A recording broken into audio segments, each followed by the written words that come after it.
makan nasi. Aku tengok ramai orang sekarang kan, dia makan nasi, ada ikan, ada sayur. Dia tak nampak, dia nampak handphone. Ayat Al-Falah, marilah menuju kejayaan. Siapa yang bagi kita berjaya? Bukan kita punya usaha. Tak, Allah yang akan bagi kita berjaya.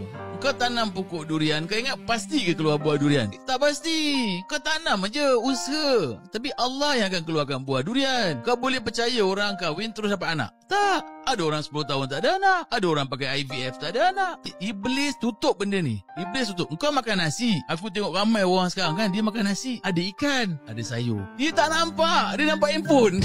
Saya makan, betul tak? Saya makan, dia main handphone. Padahal Allah Ta'ala kata, lihatlah beras tu, nasi tu datang daripada mana. Kau nampak tak ikan ni? Kau boleh cipta ikan ke wahai manusia? Allah kata, tak boleh, aku yang cipta ikan ni. Tapi manusia lupa. Iblis tutup mata manusia. Makan tu macam tak ada apa je.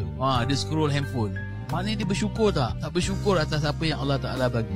Jadi berniaga kau berjaya, bukan kau berjaya. Allah yang akan kasih berjaya.